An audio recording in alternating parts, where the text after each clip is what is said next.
بسم الله الرحمن الرحيم إن الحمد لله نحمده ونستعينه ونستغفره ونعوذ بالله من شرور أنفسنا ومن سيئات أعمالنا من يهده الله فلا مضل له ومن يضلل فلا هادي له وأشهد أن لا إله إلا الله وحده لا شريك له وأشهد أن محمدا عبده ورسوله أما بعد فإن أصدق الحديث كتاب الله وخير الهدى هدى محمد صلى الله عليه وسلم وشر الأمور محدثاتها وكل محدثة بدعة وكل بدعة ضلالة وكل ضلالة في النار أما بعد. Après avoir loué Allah subhanahu wa ta'ala et de prier sur son noble messager Muhammadin sallallahu alayhi wa sallam et sur sa famille ainsi que ses compagnons et tous ceux-là qui emboîteront leurs pas jusqu'au jour de la résurrection. Donc nous sommes toujours dans notre série de cours sur les mois sacrés. Alors, nous avons fini avec l'explication du verset 36 de la sourate 9 et on a traité les sujets les plus importants qui étaient relatifs au verset 36 de la sourate 9. Walillahi alhamdu wal minna. Naam. Alors, il nous reste quelques sujets que nous allons voir tout à l'heure bi'idhnillahi ta'ala. Ces sujets sont aussi des sujets très très importants. نعم أستعين بالله تبارك وتعالى وأقول Allah subhanahu wa ta'ala, le créateur de toutes choses, par sa sagesse, il a fait en sorte que les choses se dépassent en degrés, où certaines choses sont meilleures que d'autres. Par exemple, commençons par la parole d'Allah subhanahu wa ta'ala, qui est le Coran. Toutes les sourates qui s'y trouvent sont la parole d'Allah subhanahu wa ta'ala. Mais elles se dépassent en degrés. La plus grande sourate dans le Coran, c'est quoi? C'est la sourate al-Fatiha. Comme cela est venu dans le hadith de Abu Sa'id al-Mu'alla radiyallahu ta'ala anhu, qu'a rapporté l'imam al-Bukhari et Abu Daoud et An-Nasa'i et autres que.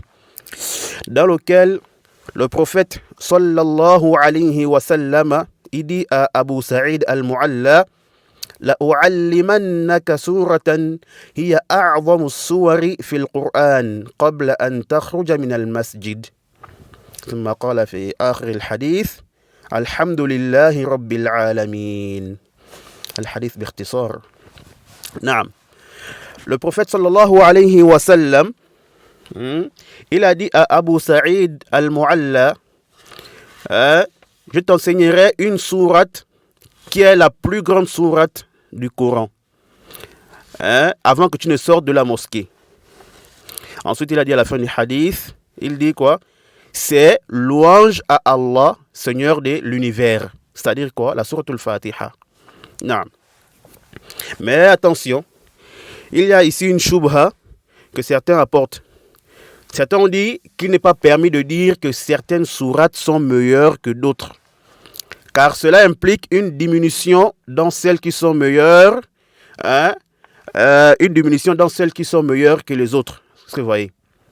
C'est-à-dire cela implique que celles qui sont moins meilleures aient quoi? Une diminution par rapport aux autres.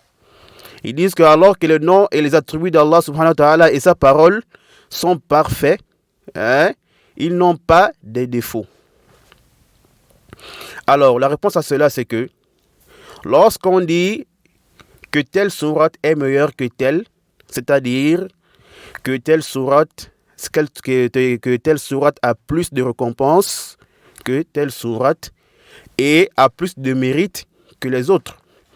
Donc, ici, la préférence se trouve au niveau du sens et la récompense et non par rapport au qualificatif. Et la parole d'Allah subhanahu wa ta'ala le confirme lorsqu'il dit Ma nansakh min ayatin aw nunsiha na'ti bi khayrin minha aw mithliha. Traduction approximative, Allah dit si nous abrogeons un verset quelconque ou que nous le fassions oublier, nous en apportons un meilleur ou un semblable. Vous voyez, nous en apportons quoi? Un meilleur ou un semblable. Wadih. Et on ne va pas rentrer en profondeur dans ce sujet, sinon ça va nous prendre trop de temps. Non. Peut-être que, Inch'Allah, si on trouve l'occasion d'en parler un jour, Inch'Allah ta'ala. Mais la vie juste, c'est ce que nous avons mentionné et comme on a expliqué. Et c'est l'avis de la majorité des savants, tels que Ishaq ibn Rahouya et Al-Qurtubi, et aussi le Cheikh l'Islam Ibn Taymiyyah rahimahullah ta'ala. Et d'ailleurs, Ibn Taymiyyah, il a même bien réfuté les arguments de l'autre groupe-là. Naam. Ensuite, Allah subhanahu wa ta'ala a mis certaines personnes au-dessus des autres. Même parmi les prophètes qui sont les meilleurs des hommes, alors Allah ne les a pas tous mis, Allah n'a pas tous mis, Allah n'a pas mis tous les prophètes au même niveau. Voyez-vous? Allah dit quoi? وَلَقَدْ فَضَّلْنَا بَعْضَ النَّبِيِّينَ عَلَى بَعْضٍ. Allah dit quoi ici? Traduction approximative du sens du verset, Allah dit et parmi les prophètes, nous avons donné à certains plus de faveur qu'à d'autres. Sourate 17, verset 55. Non. Et comme vous le savez, les meilleurs des messagers sont les ulul azmi min ar-rusul. Donc les messagers doués de fermeté, qui sont Nuh, Ibrahim, Moussa, Isa. Nuh et Ibrahim et Moussa et Isa et Muhammad alayhimus salatu wassalam. Donc ils sont au nombre de 5 selon l'avis de la majorité des ulama. Car certains ont dit ici qu'ils sont plus de 5, et d'autres ont dit que cela renferme tous les messagers. Non. Ensuite, comme vous le savez, Allah subhanahu wa ta'ala a privilégié certains mois à d'autres, comme les mois sacrés. Et c'est comme on avait déjà dit, pourquoi est-ce que Allah subhanahu wa ta'ala a choisi de rendre ces 4 mois sacrés? Ou bien pourquoi est-ce que Allah subhanahu wa ta'ala a choisi ces 4 mois parmi tous les autres, parmi les 12 mois? Nous avons dit Allah ta'ala a'lam. Naam. Tayyib, ici une question se pose. Les 4 mois sacrés se sont distingués des autres par quoi? Par leur caractère sacré. Tayyib. Maintenant, est-ce que dans ces mois sacrés-là, il y en a qui sont meilleurs que d'autres? Ou y a-t-il un mois qui est meilleur que tout le reste des mois sacrés? La question est claire. Tayyib. Avant de répondre à cette question, donc nous sommes obligés d'apporter, n'est-ce pas, chaque mois sacré et de mentionner ce qui a été rapporté à son sujet, ou ce qui le distingue des autres mois sacrés. Non. Alors, premièrement, le mois de Dhul Qa'dah. Concernant ce mois-là, nous n'avons aucun texte qui est venu avec une adoration spéciale dans ce mois. Yani, comme le jeûne, la prière nocturne, la zakat et autres. Non. Donc ça reste quoi? Général. C'est-à-dire qu'il n'y a pas une œuvre qui est plus recommandée que d'autres dans ce mois précis. Par contre, la personne fait quoi? Elle fait l'œuvre qui lui semble facile.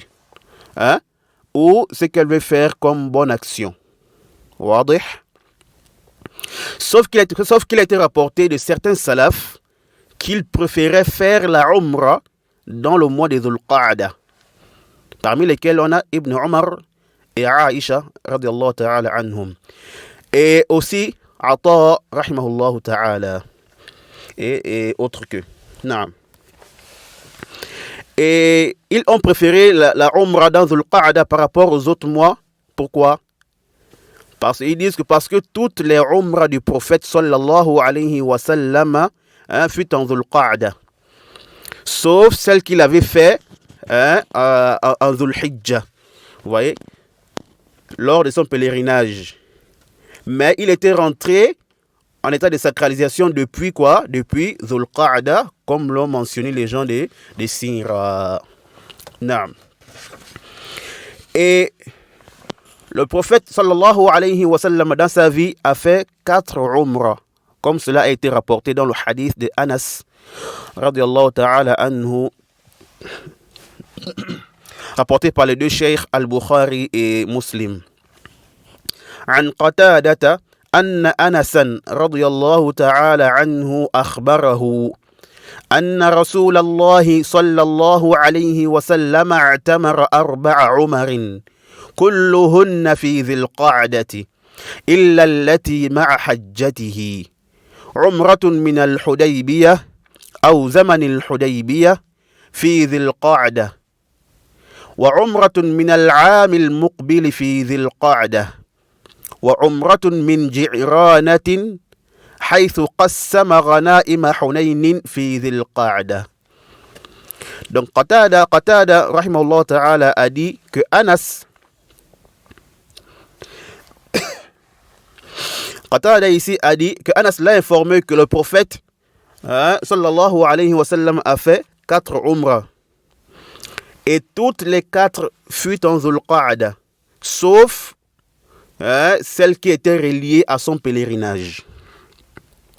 La Umrah de Al-Hudaybiyah, ou le moment de Al-Hudaybiyah en Dhul Qa'da. Ou le moment de Al-Hudaybiyah en Dhul Qa'da. Et ici, l'année de Al-Hudaybiyah, le prophète a été empêché par les mushrikoun. Donc lui et ses compagnons se sont rasés à Al-Hudaybiyah et se sont désacralisés. Et ils sont revenus faire la Umrah l'année qui a suivi. C'est pourquoi Anas radiyallahu ta'ala anhu continue, il dit, et la Umrah de l'année suivante. Et la Umrah de Ji'rana, là où il a distribué quoi, le butin qu'ils ont eu à Hunayn en Dhul Qa'da. Naam. Et il y a 3 compagnons qui ont rapporté que le prophète a fait 4 umrah. On a Anas et Ibn Abbas radiyallahu ta'ala anhum. Et les deux ont cité les 4 umrah de la même façon. Et quant à Ibn Omar, il a aussi cité 4. Mais sauf qu'il a mentionné un dans le mois de Rajab. Vous voyez? Donc on a 3 sahaba qui ont rapporté la Umrah du prophète, vous voyez, et qui ont été tous d'accord que c'était quoi? 4 Umrah. Et Anas et Ibn Abbas étaient tous, et ils ont rapporté de la même façon, vous voyez, comme c'est venu dans le Athar de Anas ici. Mais quant à Ibn Omar, il a aussi cité 4, mais sauf qu'il a mentionné quoi? Il a mentionné 1 dans Rajab.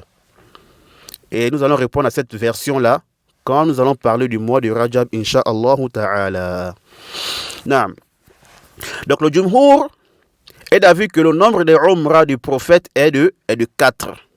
Et certains ont dit que c'était 3, comme c'est l'avis de Al-Qadi Iyad, qui a dit que c'était aussi l'avis de l'imam Malik. Vous voyez?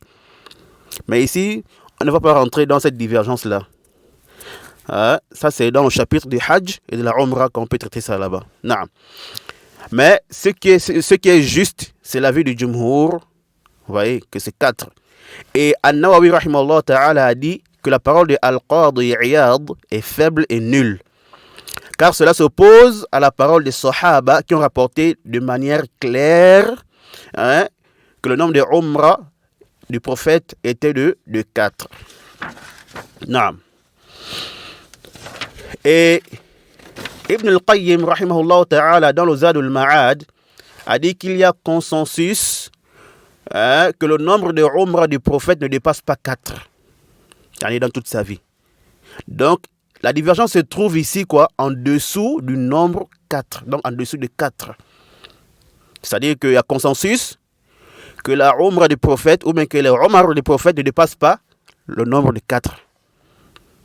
Donc la divergence se trouve où? En dessous de 4. Wadih. Après ça, est-ce que le fait que le prophète sallallahu alayhi wa sallam ait effectué toutes ses umrah en Dhul Qa'da prouve qu'il est meilleur que tout le reste de mois sacrés? Hasha wa kalla. Non. Nous disons non. Ceci ne prouve rien. Vous voyez? Ceci ne prouve rien. Car le prophète n'a rien mentionné au sujet de ça. Ni même les sahaba qui ont rapporté que le prophète a eu à faire toutes ses umrah en Dhul Qa'da. Et même ceux qui voient que la umrah est meilleure en Dhul Qa'da, la preuve c'est juste quoi? Parce que le prophète sallam a fait ses umrah dans Dhul Qa'da. Vous voyez? Mais est-ce qu'il a dit que faire la umrah en ce mois est meilleur que tous les autres? Comme il a dit par exemple pour la umrah du mois de Ramadan, que cela équivaut à un pèlerinage. Vous voyez? Et ceci est général pour tout le monde, selon la vie juste. Vous voyez? Donc, faire la umrah dans le mois de Ramadan, comme a dit le prophète, équivaut à quoi? À un pèlerinage. Et ça englobe tout le monde selon la vie juste. Naam. Et le fait que le prophète ait fait ses umrah, ou toutes ses umrah, dans Dhul Qa'da, ne prouve non plus que la umrah en Dhul Qa'da est meilleure. Voyez-vous? Et d'ailleurs ici, l'imam An-Nawawi rahimahullah ta'ala, il a dit dans le Minhaj, au tome 2, à la page 235, je cite, il dit وإنما اعتمر النبي صلى الله عليه وسلم هذه العمرة في ذي القعدة لفضيلة هذا الشهر ولمخالفة الجاهلية في ذلك فإنهم يرونه من أفجر الفجور كما سبق ففعله صلى الله عليه وسلم مرات في هذه الأشهر ليكون أبلغ في إبطال ما كانت الجاهلية عليه والله أعلم. Vous voyez? Donc ici, Al-Hafid An-Nawawi rahimahullah ta'ala, il dit quoi ici? Il dit le prophète sallallahu alayhi wa sallam a certes fait ces umrah en Dhul Qa'da à cause du mérite de ce mois et aussi pour contredire les gens de la période anté-islamique. Car cela voyait cela comme la pire de transgression.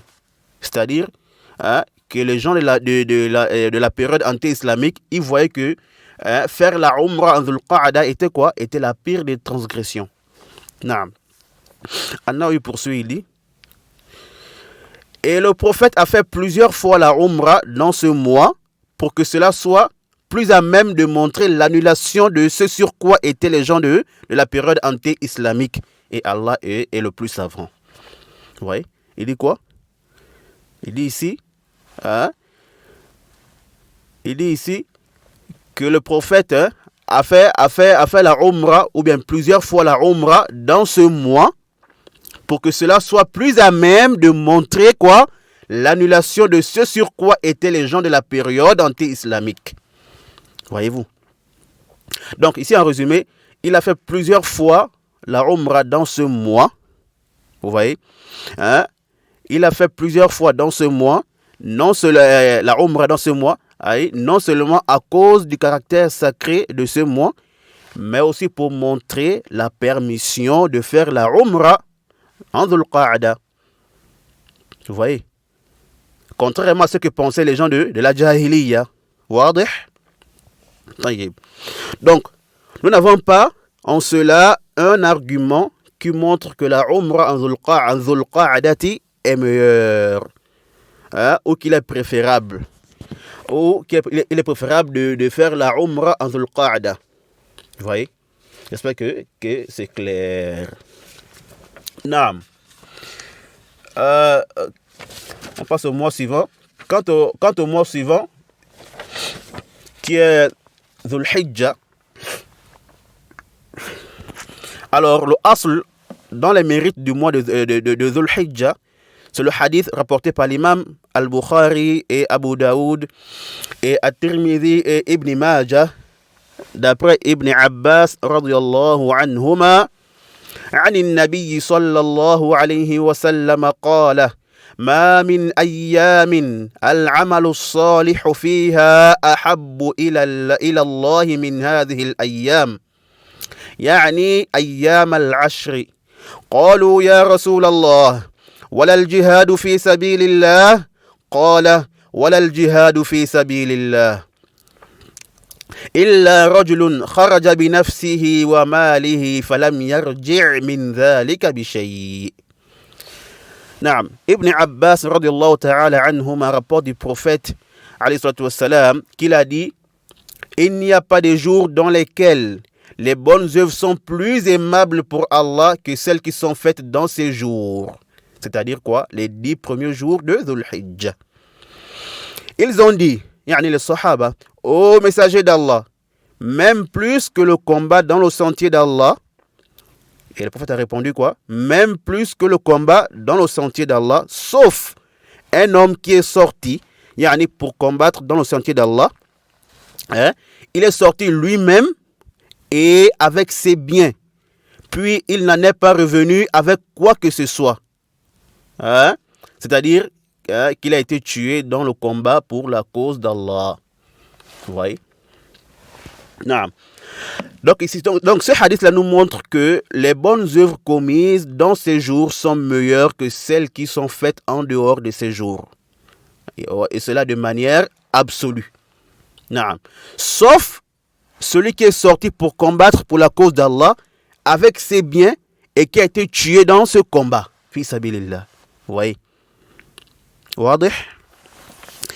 Et peut-être ici, quelqu'un peut dire le fait que le prophète sallallahu alayhi wa sallam a dit ici qu'il n'y a pas de jours dans lesquels les bonnes œuvres sont plus aimables auprès d'Allah que celles faites dans ces jours, que cela ne montre pas qu'elles sont meilleures que celles qui sont faites en dehors de ces jours. Voyez-vous la nuance? Nous disons, premièrement, le fait que ces œuvres-là soient plus aimables pour Allah dans ces jours, cela montre clairement la supériorité des bonnes œuvres faites en ce jour. Vous voyez? Donc cela montre clairement quoi?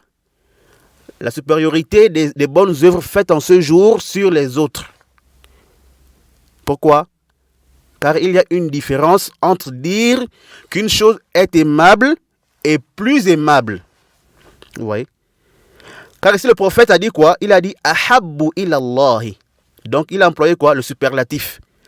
Pour montrer que bien que toute bonne œuvre soit aimée auprès d'Allah, mais sauf que celles qui sont faites dans les 10 premiers jours de Dhul Hijjah ont une qualité supérieure aux autres. Voyez-vous? Wadih? Et si malgré ça, la personne n'est pas convaincue, alors nous lui disons que c'est venu chez At-Tabarani et Al-Mundiri dans une version authentique, le hadith de Abdullah ibn Mas'ud radiyallahu ta'ala anhu, qui a dit quoi? Il dit Ma min ayyamin al-amalu salihu fiha afdalu min ayyamil ashri. Afdalu min ayyamil ashri. Donc d'après Ibn Mas'ud, il dit quoi? Il dit que le prophète sallallahu alayhi wa sallam a dit: il n'y a pas de jours dans lesquels les bonnes œuvres sont meilleures que celles faites dans les 10 premiers jours de Dhul Hijjah. Il dit quoi? Il n'y a pas de jours dans lesquels les bonnes œuvres sont meilleures que celles faites dans les 10 premiers jours de Dhul Hijjah. Donc ici, il a clairement dit qu'elles sont meilleures que les autres. Wadih? Et le Cheikh Al-Albani rahimahullah ta'ala a authentifié ces hadiths dans le Sahih al-Targhib wa Tarhib numéro 1149. Naam. Et ici on a une leçon à retenir, c'est que quoi? C'est qu'il ne faut pas négliger la bonne œuvre, peu soit-elle, surtout dans ces jours. Car même si elle est une petite œuvre à la base, hein, mais elle devient grande et beaucoup aimée auprès d'Allah subhanahu wa ta'ala lorsqu'elles sont faites dans ces 10 jours. Et je rappelle ici qu'il y a des hadiths dans lesquels on rapporte le mérite des œuvres dans les 10 jours ou dans les 10 premiers jours de Dhul Hijjah, et que l'œuvre faite dans l'un de ces jours équivaut à l'œuvre faite en un an. Ou encore, le jeûne d'un de ces jours équivaut au jeûne d'un an. Et aussi, la première, comment on appelle ça, la prière nocturne, la prière nocturne faite dans l'un de ces jours, ils disent que cela équivaut à celle qui est faite la nuit du destin. Et plein de khuza'abalat de ce genre. Vous voyez? Alors sachez que tous les ahadiths qui sont venus dans ce sens-là sont les ahadiths mawdou'a, les ahadiths inventés. Et d'autres sont faibles. Il y en a qui sont aussi mursal. Vous voyez? Comme l'ont signalé les ulama tels que Al-Hakim et Ibn Rajab et bien d'autres. Naam. Et parmi les mérites de ce mois, A'ni Dhul Hijjah, c'est qu'Allah subhanahu wa ta'ala a jugé ici, il a juré par quoi? Par les 10 premières nuits de ce mois. Allah dit Wal Fajr wa layalin ashr. Traduction approximative, Allah dit par l'aube et par les 10 nuits. Sourate 89, versets 1 et 2. Et les savants ont divergé ici sur la détermination des 10 nuits. D'autres ont dit qu'il s'agit des 10 dernières nuits de Ramadan. Et d'autres ont dit qu'il s'agit des 10 premières nuits de Al-Muharram. Vous voyez? Mais ce qui est sahih, c'est l'avis du Jumhur. C'est qu'il s'agit des 10 premiers jours de Dhul Hijjah. Et ceci est l'avis de Ibn Abbas et aussi Ibn Zubayr et Mujahid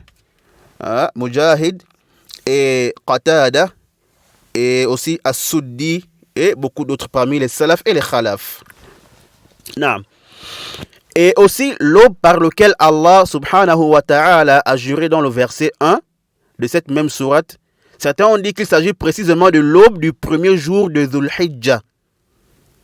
Tandis que d'autres ont dit non, il s'agit plutôt de l'aube du 10e jour de Dhul Hijjah. Donc le jour de la fête du sacrifice. Vous voyez? Mais qu'à cela ne tienne, qu'on dise l'un ou l'autre ici, cela concerne les 10 jours ou un des jours de Dhul Hijjah. Donc, qu'on dise que c'est l'aube du premier jour de Dhul Hijjah ou l'aube du 10e jour de Dhul Hijjah, qu'à cela ne tienne. Donc, ça concerne quoi? Ça concerne les 10 jours ou un des jours de Dhul Hijjah. Mas'ala. Naam, ici on a un sujet. Nous avons un sujet. C'est quoi? C'est la question du jeûne durant les 9 jours de Dhul Hijjah. Naam, je dis les 9 jours parce que on ne peut pas jeûner le 10e jour. Vous voyez, c'est interdit, c'est le jour de la fête. Naam. Est-ce que nous avons un texte qui spécifie le jeûne parmi les bonnes œuvres qui doivent être faites dans les 10 premiers jours de Dhul Hijjah?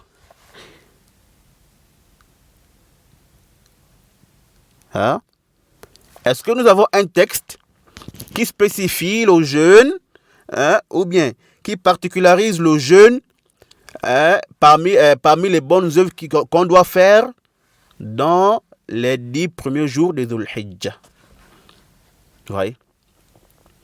Alors, nous avons le hadith rapporté par l'imam Ahmad et An-Nasa'i et autres que, d'après Hafsa, radiyallahu ta'ala anha, elle dit كان لا يدع صيام عاشوراء والعشر وثلاثة أيام من كل شهر. Donc, ici Hunaïda rapporte d'après Hafsa, radiallahu ta'ala anha, que le prophète sallallahu alayhi wa sallam ne délaissait pas le jeûne de Ashura et les 10 jours, yani de Dhul Hijjah, ainsi que 3 jours dans chaque mois. Et dans une autre version, عن بعض أزواج النبي صلى الله عليه وسلم أن النبي صلى الله عليه وسلم كان لا يدع صيام 9 ذي الحجة.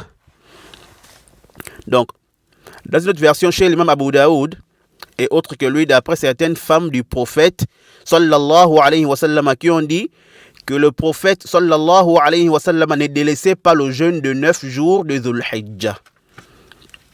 Vous voyez? Non. Ça, c'est d'une part.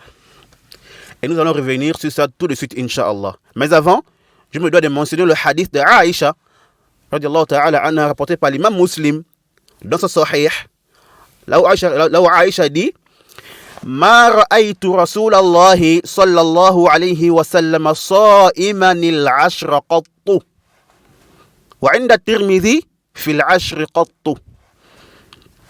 Donc, Aïcha dit quoi? Elle dit, je n'ai jamais vu le messager d'Allah, sallallahu alayhi wa sallam, jeûner les 10 jours. Yani les 10 jours de Dhul Hijjah. Et dans une version chez At-Tirmidhi, je n'ai jamais vu le messager d'Allah jeûner dans les 10 jours. Vous voyez? Yani dans les 10 jours, dans les 10 premiers jours de Dhul Hijjah. Alors, nous avons 2 hadiths qui sont complètement opposés en apparence. Le hadith de Aïcha et celui de Hafsa. Maintenant, comment travailler avec ces hadiths-là? Y a-t-il une manière de les regrouper? Réponse à cela. Les savants ont divergé. Ils ont divergé sur ces 2 textes. Premièrement, certains ont vu qu'il y a possibilité de regrouper les 2 textes et travailler avec les 2. Avec les 2 à la fois. Alors, ils ont amené plusieurs manières de regrouper ces textes-là. Ouais, ils ont amené plusieurs manières de regrouper ces textes. Certains ont dit qu'ils jeûnaient certains jours ou quelquefois, et quelquefois, ils ne jeûnaient pas. Et Hafsa, elle a eu connaissance de jours qu'il jeûnait. C'est pourquoi elle a rapporté, ce qu'elle savait. Vous voyez. Contrairement à Aïcha, qui n'a pas vu le prophète jeûner. Vous voyez. Donc, ils disent quoi ici? Que chacune a rapporté ce dont elle avait connaissance. Wadih. Et d'autres ont dit que le sens du hadith de Hafsa, c'est que ce qu'il jeûnait la plupart de ces 10 jours-là. Quant au hadith de Aïcha, le sens c'est qu'il n'a jamais jeûné les 10 jours de Dhul Hijjah complet. Yani qu'il jeûnait quelques jours ou bien quelques fois. Taïb. Deuxièmement, c'est l'avis de ceux qui ne voient pas le regroupement de ces 2 textes. Vous voyez? Car le hadith de Hafsa est faible. Il est muttarib. C'est un hadith qui n'est pas stable. Parce que le madar, le pivot du hadith de Hafsa, c'est Hunaydah ibn Khalid. Et il a été rapporté d'après lui de plusieurs manières, qu'on va mentionner de manière brève.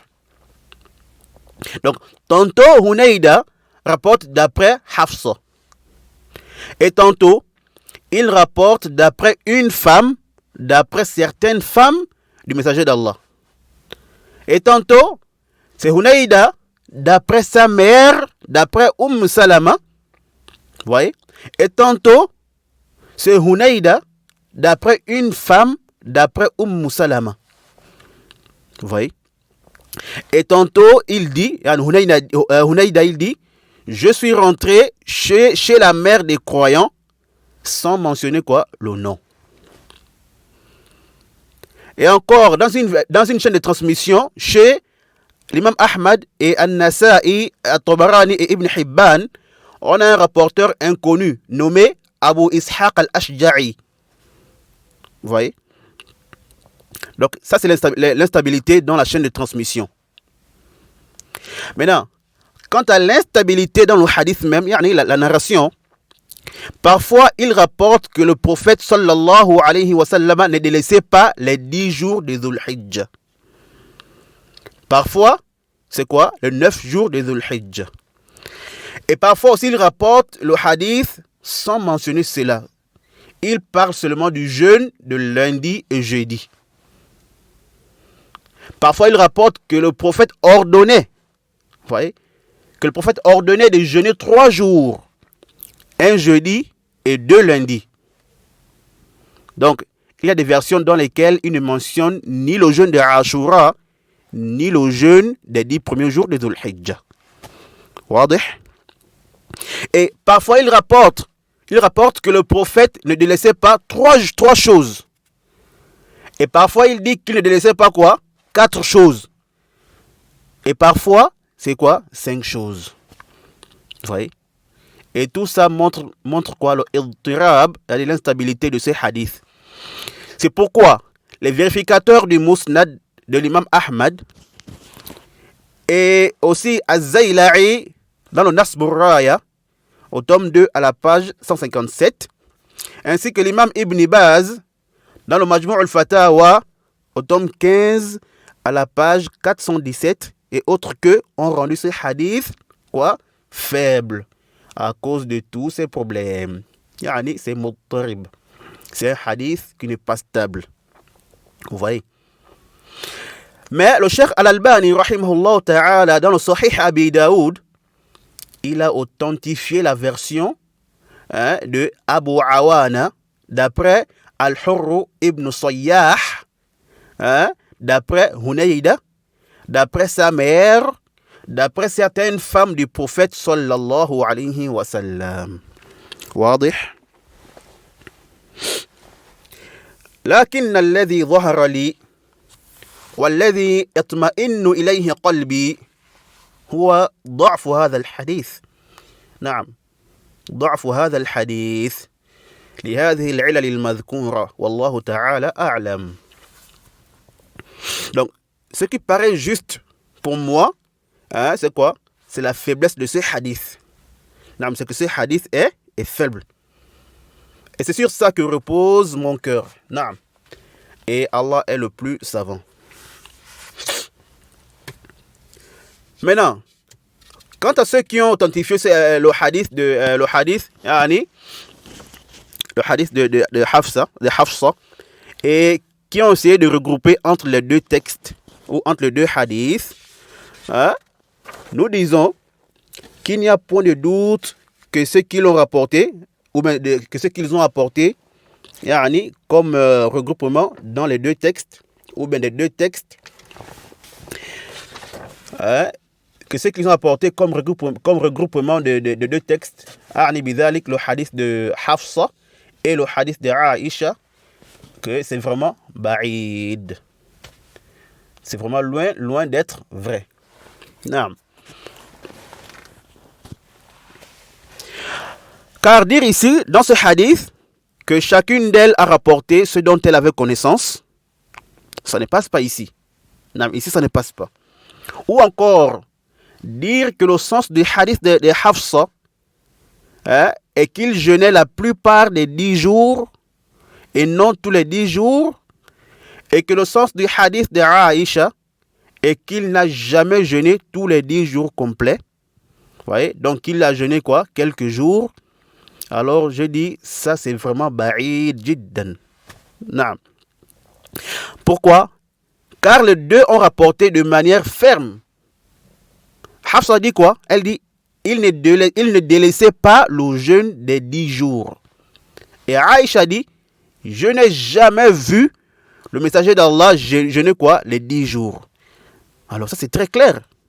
C'est très clair, vous voyez? Et ici, on n'a pas besoin de philosophie pour pouvoir comprendre ça, voyez-vous? Et c'est vraiment loin de penser aussi que Aïcha puisse ignorer que le prophète jeûnait quelques jours. Je ne dis pas tout, mais quelques jours parmi ces 10 jours-là. Vous voyez? Car elle était celle qui connaissait mieux le prophète Et elle connaissait aussi mieux ces adorations qu'il faisait à la maison. Voyez-vous. Et donc ici, avec tous ces problèmes et l'impossibilité de regrouper ces deux hadiths-là, et on a vu que ce hadith est même faible. Vous voyez. Donc il n'y a point de doute que ce qu'a rapporté l'imam Muslim dans son Sahih prévaut sur le hadith de Hafsa qui a été rapporté par autre que lui. Et de plus, on a les indices qui prouvent quoi? La faiblesse du hadith de Hafsa. Voyez-vous? Non. Donc ici en conclusion, nous n'avons pas un texte qui recommande spécialement le jeûne dans ces 10 premiers jours de Dhul Hijjah. Sauf le jour de Arafah, pour celui qui n'est pas au pèlerinage. Donc le 9 Dhul Hijjah, vous voyez? Donc en dehors du 9 Dhul Hijjah, qui est le jour de Arafah, excusez-moi. Donc en dehors du jour de Arafah, qui est le 9 Dhul Hijjah, qu'on demande ou qu'il est préférable de jeûner, ou qu'on a un texte qui spécialise le jeûne dans ce jour. Donc à part ça, on n'a pas un jour, on ne trouve pas un texte qui recommande spécialement le jeûne dans les 10 premiers jours de Dhul Hijjah. Et par contre, ceci ne montre pas l'interdiction de jeûner dans ces jours-là. Il faut bien comprendre ça. Vous voyez? Ceci ne montre pas l'interdiction de jeûner dans ces 10 premiers jours-là. Vous voyez? Car ceci rentre dans quoi? Les bonnes œuvres. Et comme on a vu, qu'il n'y a pas de jours dans lesquels les bonnes actions sont plus aimables pour Allah que celles qui sont faites dans ces 10 jours-là. Et le jeûne est l'une des meilleures œuvres que puisse faire l'homme dans ces jours. Vous voyez? Ça, on est d'accord sur ça. Mais ce que nous réprimandons ici, c'est quoi? C'est de dire aux gens, comme disent certaines personnes, ils disent quoi? De jeûner. Vous voyez? C'est-à-dire, lorsqu'on rentre dans les 10 premiers jours, souvent ils disent seulement aux gens, ils disent aux gens, il faut beaucoup faire le jeûne dans ces 10 jours-là. Et à cause de ça, certaines personnes pensent qu'il n'y a que le jeûne qu'on doit faire dans ces jours. Vous voyez? Non. En dehors du jeûne du jour de Arafah, pour celui qui n'est pas au pèlerinage, que le jeûne est recommandé de manière spéciale. Vous voyez? Donc le reste des jours là, on peut faire n'importe quelle bonne œuvre. Les adhkar et autres. Et d'ailleurs, ici, on rapporte de certains salafs qui jeûnaient quoi? Tous les 9 jours de Dhul Hijjah, tels que Ibn Omar, et Al-Hassan al-Basri, et Ibn Sirin et autres. Vous voyez? Par contre, les bonnes œuvres qui sont recommandées de faire dans ces 10 jours précisément. Ici, j'entends par cela, c'est-à-dire qu'on a un texte clair, c'est-à-dire qui vient spécialiser ou bien particulariser une adoration ou une bonne action dans ces 10 jours-là. C'est quoi? C'est le dhikr d'Allah subhanahu wa ta'ala. Naam. C'est venu dans le Musnad de l'imam Ahmad, d'après Ibn Omar, radiallahu ta'ala anhuma, d'après le messager d'Allah, sallallahu alayhi wa sallam, qui a dit quoi? Il dit, ma min ayyamin a'zamu wala ahabbu ilayhi al-amalu fihinna 'inda Allah min hadhihi al-ayyam al-'ashr. فأكثروا فيهن من التهليل والتكبير والتحميد. Oui. Donc ici, le prophète dit quoi? Il n'y a pas de jours plus immenses dans lesquels les actes sont plus aimables chez Allah que dans ces 10 jours. Alors il dit quoi? Faites beaucoup de tahlil, donc dire beaucoup la ilaha illallah. Et faites beaucoup de takbir, yani dire Allahu Akbar. Et faites beaucoup de tahmid, yani dire alhamdulillah. Vous voyez? Ce hadith a été authentifié par le Cheikh Al-Albani rahimahullah ta'ala dans le Sahih al-Targhib numéro 1248. طيب. Mas'ala. Donc on va prendre un dernier sujet sur le mois de Dhul Hijjah, car il y a beaucoup à dire sur ce mois-là. Naam. Ici, Ibn Hibban, dans son Sahih, a rapporté d'après Jabir, radiallahu ta'ala anhu, d'après le prophète sallallahu alayhi wa sallam qui a dit Ma min ayyamin afdalu inda Allahi min ayyami ashri dhil hijja. Donc, Jabir, radiallahu ta'ala anhu, il dit que le prophète sallallahu alayhi wa sallam a dit quoi? Il n'y a pas de jour meilleur auprès d'Allah plus que les 10 jours de Dhul Hijjah. Il dit quoi? Il n'y a pas de jour meilleur auprès d'Allah plus que les 10 jours de Dhul Hijjah. Authentifié par le Cheikh Nasruddin Al-Albani, rahimahullah ta'ala, dans le Sahih al-Targhib wa Tarhib numéro 1150. Et l'imam Ahmad et Abu Daoud et autres que ont rapporté d'après Abdullah ibn Qurt que le prophète a dit quoi? Il a dit A'zamul ayyami inda Allahi yawmun nahri thumma yawmul qarr. Tu vois? Donc, ici le prophète, il dit quoi? Il dit les plus grands jours auprès d'Allah sont le jour du sacrifice. Yawmun nahr. Ensuite, le jour de Qarr. Et le jour de Qarr, c'est quoi? C'est le jour qui suit le jour de sacrifice. Donc, le 11e jour de Dhul Hijjah.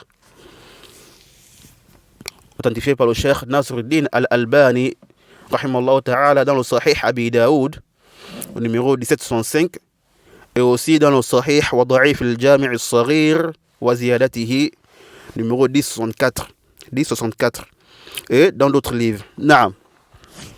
Donc, ces deux hadiths-là, et d'autres encore, montrent quoi? Le mérite et la place de ces 10 jours. Et qu'ils sont meilleurs que tous les autres jours de l'année, sans pourtant rien accepter. Voyez-vous?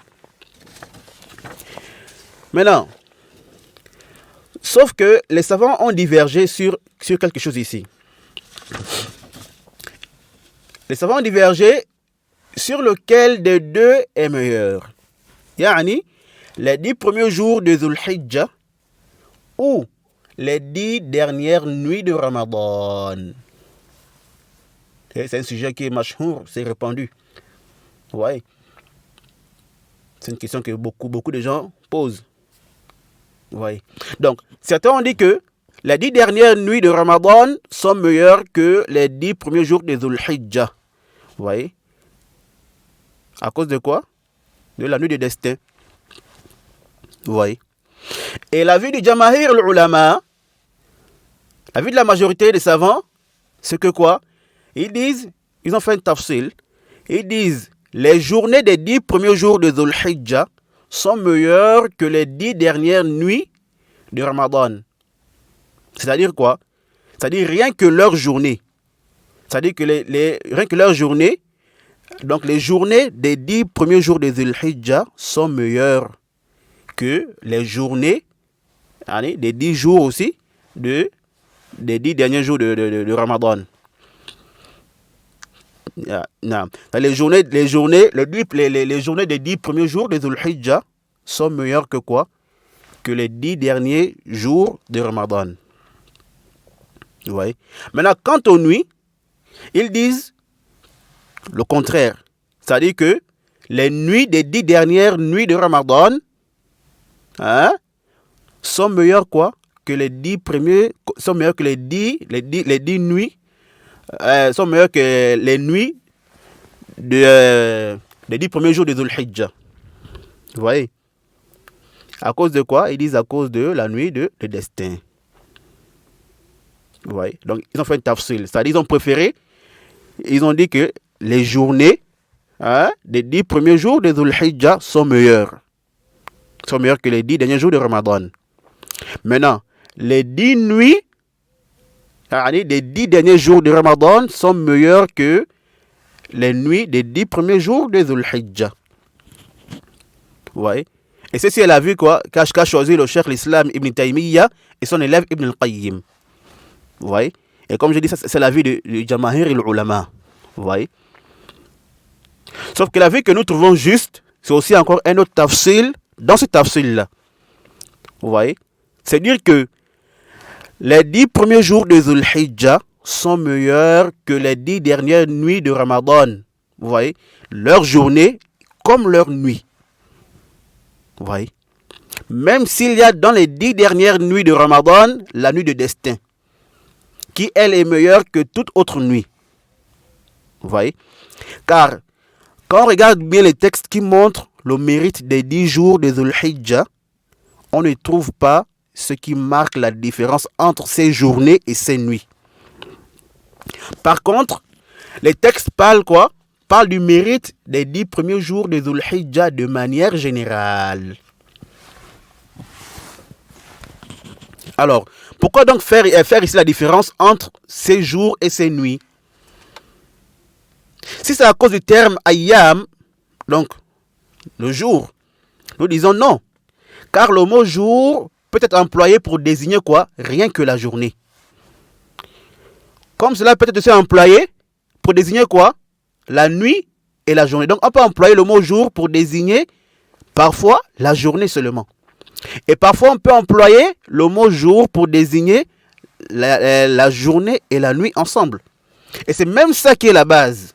Vous voyez? Car chez les Arabes, et même selon la charia, le jour commence à la sahih au coucher du soleil. Et s'étend jusqu'au coucher du soleil.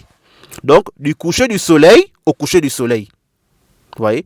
C'est pourquoi vous voyez que pour déterminer le nouveau mois, souvent qu'est-ce qu'on fait? On attend la sortie de la lune. Vous voyez? Si elle sort, alors le nouveau jour a commencé, bien qu'il fait nuit. Regardez. Et même lorsqu'on dit qu'un mois est constitué de 30 jours, est-ce qu'on fait allusion à quoi? À rien qu'aux journées, ou aux nuits et aux journées? Alors, sans doute que c'est le deuxième. Regardez. Donc, et on a beaucoup de preuves qui confirment cela. Donc ici, on ne trouve rien qui marque une différence entre les nuits et les jours des 10 premiers jours de Dhul Hijjah. Donc, par conséquent, on reste sur la base que quoi? Que les jours ici renferment les nuits et les journées. Ça, c'est d'une part. Non. Et d'autre part, ce qui confirme le mérite des nuits des 10 jours de Dhul Hijjah, c'est qu'Allah subhanahu wa ta'ala a juré par elle. Lorsqu'il dit « Walayalin ashr ». Traduction approximative, Allah dit quoi? Il dit « Et par les 10 nuits ». Sourate 89, verset 2. Naam. Et ceci montre une fois de plus le mérite des 10 nuits ou des 10 premiers jours de Dhul Hijjah. Car Allah ne jure que par des choses immenses. Wadih. Donc, les 10 premiers jours de Dhul Hijjah sont meilleurs que les 10 dernières nuits de Ramadan, bien qu'elles contiennent la nuit du destin. Et si on peut accepter cette nuit par les jours impairs des 10 dernières nuits de Ramadan, fa Hassan. Vous voyez? Comme cela est venu dans les hadiths authentiques chez Al-Bukhari et Muslim, dans lesquels le prophète sallallahu alayhi wa sallam nous dit de chercher la nuit du destin dans les jours impairs des 10 dernières nuits de Ramadan. Vous voyez? Donc si on peut accepter les jours impairs, fa Hassan. Vous voyez? Donc ici en conclusion, on dit quoi? Dans ce sujet-là, on dit quoi? On dit que les 10 premiers jours de Dhul Hijjah sont meilleurs que les 10 dernières nuits de Ramadan, de manière générale, excepté les jours impairs parmi les 10 dernières nuits de Ramadan. Car l'un d'entre ces jours impairs-là est la nuit quoi? Est la nuit de destin. Mais comme nous ne connaissons pas exactement lequel de ces jours, ou lequel de ces nuits, ou laquelle de ces nuits, parmi ces jours impairs-là, alors ici, on accepte tous les jours impairs parmi les 10 dernières nuits de Ramadan. Wadih. Donc, ceci est meilleur que le fait de dire de manière générale que les 10 dernières nuits de Ramadan sont meilleures que les nuits des 10 premiers jours de Dhul Hijjah. وهذا هو التحقيق والصواب في هذه المسألة. Vous voyez? Donc, c'est ce qui est juste dans ce sujet-là. Wallahu ta'ala a'lam. Naam. On passe un autre mois, le troisième mois, Al-Muharram. Et le asl dans le mois de Al-Muharram, le asl dans le mois de Muharram, c'est le hadith de Abu Huraira radiyallahu ta'ala anhu, rapporté par l'imam Muslim, dans lequel le prophète sallallahu alayhi wa sallam, il dit: Afdalu siyami ba'da shahri Ramadan, shahrullahi alladhi tad'unahu al-Muharramah. Wa afdalu salati ba'da al-faridati qiyamul layl. Donc ici le prophète sallallahu alayhi wa sallam a dit: le meilleur jeûne après ou en dehors du mois de Ramadan, c'est le jeûne du mois d'Allah que vous appelez Al-Muharram. Et la meilleure prière en dehors des prières obligatoires est la prière nocturne. Naam. Donc dans ce hadith, comme disent les ulama, le fait que le prophète sallallahu alayhi wa sallam ait appelé le mois de Al-Muharram le mois d'Allah prouve à suffisance le mérite de ce mois. Et Al-Muharram est le seul mois parmi les mois sacrés. Al-Muharram est le seul mois dont nous avons un texte authentique spécifiant le mérite du jeûne parmi les mois sacrés. Vous voyez? Comme cela est clairement mentionné dans le hadith précité. Que le meilleur mois de jeûne après le mois de Ramadan est le mois d'Allah Al-Muharram. Mais par ailleurs, il ne faut pas comprendre ça comme étant la permission de jeûner le mois d'Al-Muharram tout entier, ou bien tout le mois d'Al-Muharram. Non. Car comme a dit Aïcha, radiyallahu ta'ala anha, que le prophète, sallallahu alayhi wa sallam, n'a jamais jeûné un mois complet en dehors du mois de Ramadan. C'est chez l'imam Muslim. Et aussi, d'après Ibn Abbas, radiyallahu ta'ala anhuma, chez Al-Bukhari et Muslim, que le prophète, sallallahu alayhi wa sallam, n'a jamais jeûné un mois complet en dehors de Ramadan. Vous voyez? Taïb. Et aussi, ici aussi, on peut trouver des jours dans lesquels le jeûne est plus méritoire que dans Al-Muharram, tel que le jeûne du jour de Arafah, par exemple. Vous voyez? Non. Alors, ici, on a une nuance aussi. Il a été rapporté du prophète sallallahu alayhi wa sallam qu'il jeûnait le mois de Sha'ban. Vous voyez? Par contre, on n'a jamais rapporté de lui qu'il jeûnait le mois de Al-Muharram. Vous voyez? En dehors de quoi? En dehors du 10 qui est Ashura, le 10 Muharram.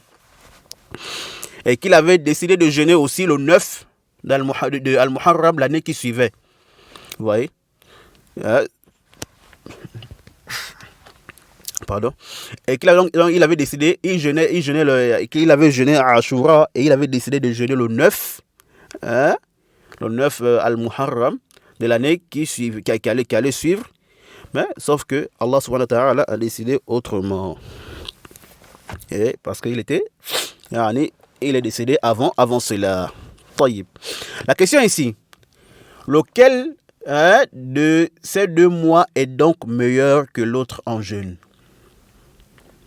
Ou encore, le jeûne est meilleur dans lequel de ces 2 mois-là? Yani Sha'ban ou Al-Muharram. Taïb. Et ici, les savants ont répondu à cette question de plusieurs manières. D'autres ont dit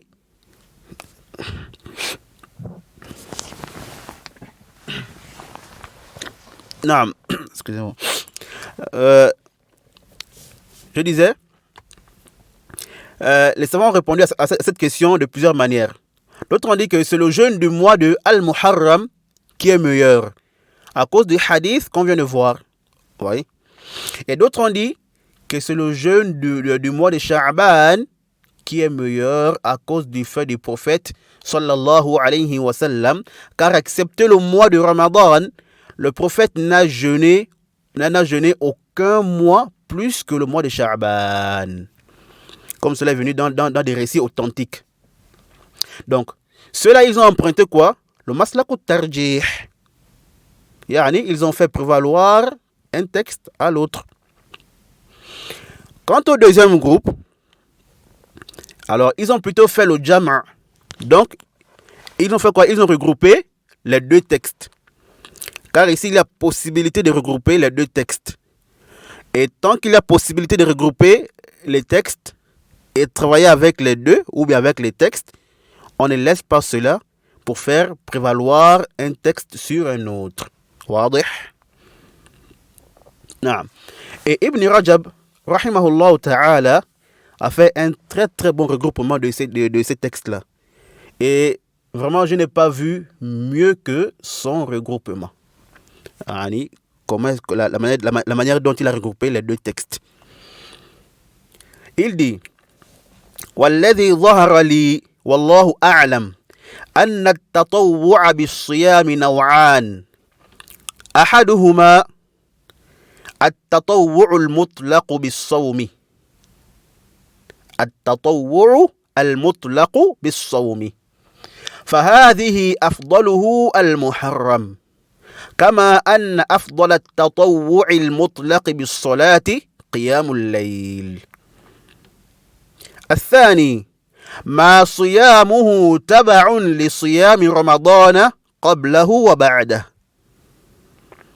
فهذا ليس من التطوع المطلق بل صيامه تبع لصيام رمضان ولهذا قيل إن صيام 6 أيام من شهر شوال يلتحق بصيام رمضان ويكتب لمن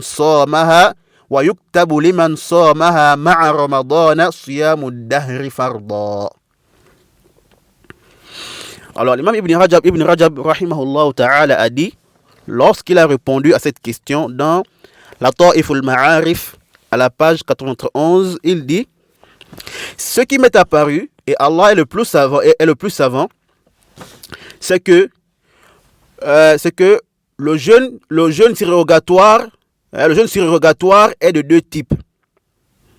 Le premier, le jeûne surrogatoire absolu ou général. Donc, le jeûne d'Al-Muharram est le meilleur de ce type de jeûne. Comme l'est la prière nocturne pour le cas des prières surrogatoires absolues. Le deuxième type, celui dont son jeûne suit le jeûne du mois de Ramadan. Après ou avant Ramadan. Donc le deuxième type, celui dont son jeûne suit le jeûne de Ramadan, que ce soit après ou avant Ramadan. Donc c'est relié à Ramadan en fait. Non. Et il dit, ceci ne fait pas partie des jeûnes préférables absolus. Par contre, il suit le jeûne du mois de Ramadan. Il rejoint le jeûne de Ramadan. C'est pourquoi on dit le jeûne des 6 jours de Shawwal s'associe au jeûne de Ramadan. Et on inscrit pour celui qui l'a jeûné avec Ramadan le jeûne de l'éternité obligatoirement. C'est-à-dire le jeûne d'un an. Vous voyez? Donc, il a divisé ici en deux. Donc, le jeûne préférable de manière absolue. Et là, il a dit le meilleur, en ce moment, le meilleur, c'est le jeûne absolu, c'est dans le mois de Muharram. Maintenant, le jeûne, on peut dire ici, le deuxième jeûne, c'est quoi? Le deuxième type de jeûne préférable, c'est un jeûne, on va dire, peut-être conditionné. Ou bien, qui est relié au Ramadan. Sha'ban avant Ramadan et Shawwal après Ramadan. Vous voyez? Vraiment, c'est vraiment un très très très bon jam'. Rahimahullah ta'ala. Donc, ça c'est la réponse exacte à cette question-là. Wallahu ta'ala a'lam. Taïb. Donc, voici ce qu'on peut dire rapidement sur le mois de Al-Muharram.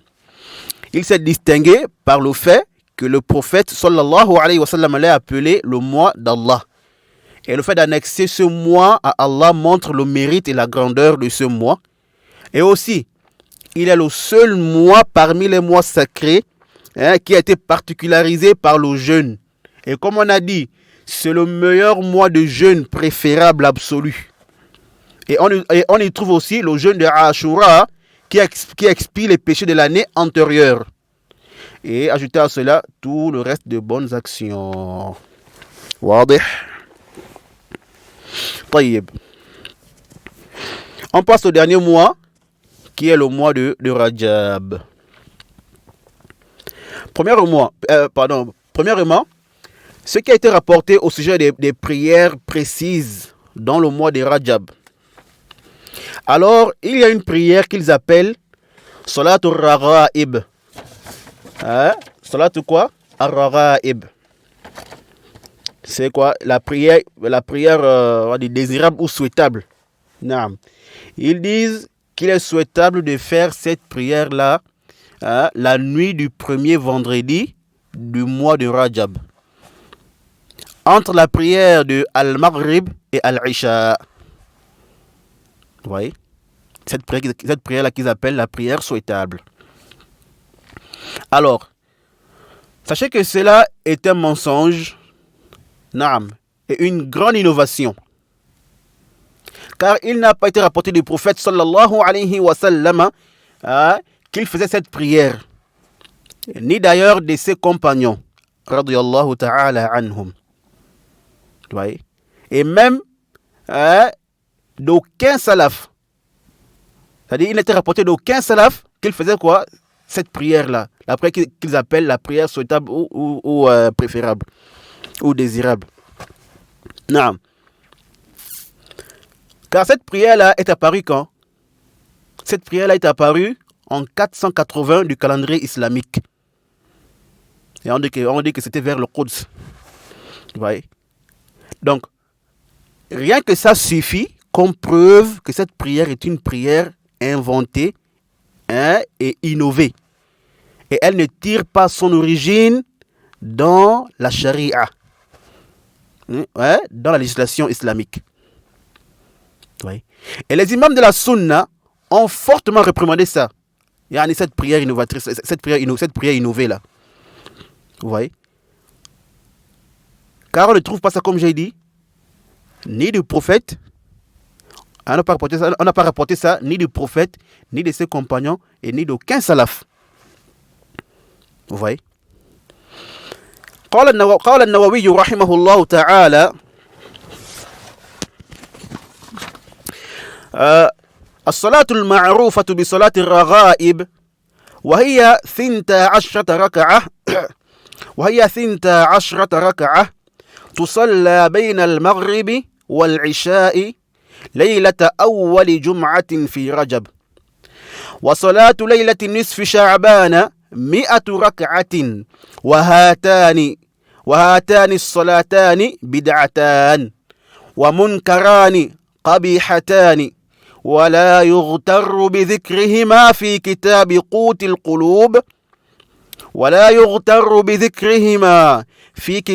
قوت القلوب وإحياء علوم الدين ولا بالحديث المذكور فيهما فإن كل ذلك باطل ولا يغتر ببعض من اشتبه عليه حكمهما من الأئمة فصنف ورقات في استحبابهما فإنه غالط في ذلك وقد صنف الشيخ الإمام أبو محمد عبد الرحمن ابن إسماعيل المقدسي كتابا في إبطالهما فأحسن فيه وأجاد رحمه الله تعالى انتهى كلامه. Alors, Al-Hafiz An-Nawawi, rahimahullah ta'ala, il dit, la prière connue sous le nom de la prière souhaitable, qui est constituée de 12 unités de prière, qui s'accomplit entre Al-Maghrib et Al-Isha, la nuit du premier vendredi du Rajab, ainsi que la prière faite au milieu du mois de Sha'ban, qui est composée de 100 unités de prière. Et ces deux prières-là sont des prières innovées, détestables et exécrables. Et on ne doit ni se faire tromper par le fait que cela soit mentionné dans le livre Qutul Qulub et Ihya Ulum ad-Din. Et ni se faire tromper par les récits mentionnés dans ces deux prières. Car tout ceci est quoi? Est nul. Ouais. Il dit, on ne doit pas se laisser tromper par ceux parmi les imams qui sont confus dans le jugement de ces deux prières et qui ont même écrit des feuillets sur leurs préférences, car ils se sont trompés dans cela. Et il dit, le cheikh al-imam Abu Muhammad Abdurrahman ibn Ismail al-Maqdisi a écrit un livre précieux pour abolir cela.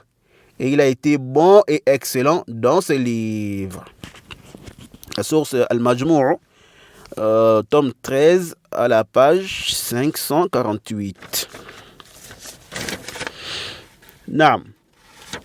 Donc ici, ces deux prières-là, celle de la nuit du premier vendredi de Rajab et celle qui s'est faite au milieu du mois de Sha'ban, ne sont que des prières inventées et innovées dans l'islam. Wadih. Et les deux livres qu'a mentionné An-Nawawi rahimahullah ta'ala dans ses propos sont des livres de référence chez les soufis. Ouais. Le premier qui est appelé قوت القلوب في معاملة المحبوب ووصف طريق المريد إلى مقام التوحيد. قوت القلوب في معاملة المحبوب ووصف طريق المريد إلى مقام التوحيد. Dont l'auteur est le cheikh de Soufi, Abu Talib al-Makki, décédé en 386 du calendrier islamique. Et le deuxième livre qu'a mentionné l'imam An-Nawawi, c'est quoi? Ihya Ulumuddin, de qui? Abu Hamid al-Ghazali, qui est décédé en 505 du calendrier islamique. Et al-Ghazali a beaucoup profité du livre Qut al-Qulub en écrivant ce livre-là. Vous voyez, al-Ghazali, il a profité du livre ou bien du contenu du livre Qut al-Qulub pour écrire son livre Ihya Ulumuddin. Vous voyez? Et ces deux livres-là sont des livres de référence chez les soufis. Ils contiennent plein de hadiths inventés. Et aussi plein des histoires qui ne sont pas fondées. Vous voyez? Et beaucoup de wa'ab beaucoup de gens qui aiment souvent exhorter les gens, qui prennent des choses sans les filtrer, ou sans chercher à connaître la source, si c'est vraiment vrai ou c'est pas vrai. Beaucoup prennent des hadiths inventés dans ces livres-là. Oui. Donc nous n'avons aucune prière spéciale à faire dans le mois de Rajab. Wadih. Ça c'est concernant la prière. Quant au jeûne, Al-Hafid ibn Rajab rahimahullah ta'ala a dit quoi? Il dit amma as-siyamu falam yasihha fi fadli sawmi rajabin bi khususihi shay'un. يقول أما الصيام فلم يصح في فضل صوم رجب بخصوصه شيء عن النبي صلى الله عليه وسلم ولا عن أصحابه ولكن روي عن أبي قلابة قال في الجنة قصر لسوام رجب. قال البيهقي أبو قلابة من كبار التابعين لا يقول مثله إلا عن بلاغ. Ici, Al-Hafid ibn Rajab rahimahullah ta'ala, il dit, quant au jeûne, il n'y a rien d'authentique sur la spécialité ou bien sur la spécificité du mérite du jeûne du mois de Rajab qui soit venu du prophète sallallahu alayhi wa sallam et de ses compagnons. Naam. Cependant, on rapporte de Abu Qilaba qu'il a dit qu'il y a au paradis un palais pour les jeûneurs du mois de Rajab. Il continue, il dit, Al-Bayhaqi a dit quoi? Il a dit Abu Qilaba fait partie des grands tabi'in, donc ceux qui sont venus après les Sahaba. Il dit, il ne peut pas dire une telle chose sans que cela ne lui a été rapporté. Alors la source est la Ta'if al-Ma'arif, la page 268 et 269. J'ai dit, la parole d'Al-Bayhaqi est une parole qui n'est pas acceptée. Non. Car ceci fait partie des choses qu'on ne peut connaître que par la transmission du messager d'Allah sallallahu alayhi wa sallam. Alors qu'on n'a jamais rapporté cela de lui, comme on a vu, ni de ses compagnons. Vous voyez. Maintenant, si c'était vrai, le prophète l'aurait dit, ou ses compagnons nous l'auraient transmis. Vous voyez. Mais on n'a rien d'authentique venant d'eux sur ce sujet. Donc, si c'était au moins un compagnon qui avait dit cette parole, on pouvait accepter et dire qu'un compagnon ne peut dire une telle chose de lui-même. Vous voyez? Car ceci fait partie des choses qu'on ne peut connaître que par révélation. Vous voyez? Parce que c'est des choses qui ont rapport avec quoi? L'autre monde, Yawm al-Qiyamah, l'au-delà. Vous voyez? Et un compagnon ne peut dire cela sans qu'il ait entendu du prophète. Vous voyez? C'est pourquoi on dit que dans ce genre de sujet-là, bien sûr, il y a des choses à vérifier, vous voyez. Ça, la sentence, ça, le hukm rafa'. Ça, la sentence, c'est comme si le prophète qui avait dit ça, en fait. Vous voyez. Donc, ici, comme j'ai dit, si c'était un sahabi qui avait dit ça, on pouvait dire que il ne peut pas dire ça de lui-même. Vous voyez. Même s'il y a encore d'autres choses à prendre en considération. Vous voyez. Mais un tabi'i qui vient dire une chose comme ça, et nous ne connaissons même pas d'où est-ce qu'il sort ça, où est-ce qu'il a eu cette information, et de qui il l'a pris, sachant qu'il n'y a rien sachant qu'il n'y a rien venant du prophète et de ses compagnons sur le sujet. Alors cette parole est totalement quoi? Rejetée. Wadih. Tayyib. Un autre point concernant Rajab, et on avait promis de parler de ça lorsque nous allons parler du mois de Rajab. On a parlé de ça dans le mois de Dhul Qa'da. Naam. Donc, c'est quel sujet? Il s'agit de la Umrah dans le mois de Rajab. Naam. Pardon. Donc, ici, le sujet de la Umrah dans le mois de Rajab. Alors, dans le Musnad de l'imam Ahmad et chez Ibn Majah, dans ses Sunan, pardon, عن عروة قال سئل ابن عمر في أي شهر اعتمر رسول الله صلى الله عليه وسلم قال في رجب فقالت عائشة رضي الله تعالى عنها ما اعتمر رسول الله صلى الله عليه وسلم في رجب قط وما اعتمر إلا وهو معه تعني ابن عمر. Donc, c'est un hadith muttafaqun alayhi, sauf que j'ai ramené ici la version de Ibn Majah. D'après Urwa, Ibn Umar, radiyallahu ta'ala anhuma, a été interrogé. Bon, dans d'autres versions, c'est Urwa qui interroge Ibn Umar. Mais dans la version de Ibn Majah, Urwa dit que Ibn Umar a été interrogé dans quel mois le prophète sallallahu alayhi wa sallam a-t-il fait la Umrah? Et il a répondu quoi? En Rajab. Ibn Umar a dit qu'il a fait la Umrah dans le mois de Rajab. Ouais.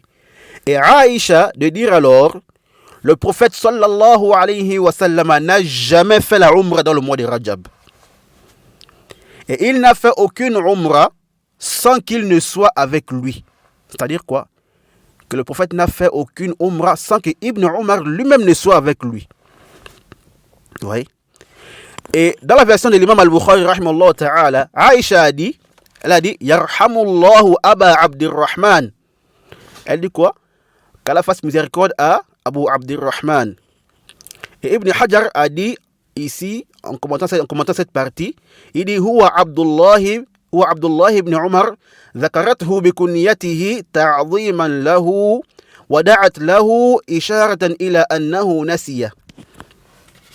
Ibn Omar, Ibn Hajar rahimahullah ta'ala, il dit ici que Abu Abdurrahman ici c'est qui? C'est Ibn Omar.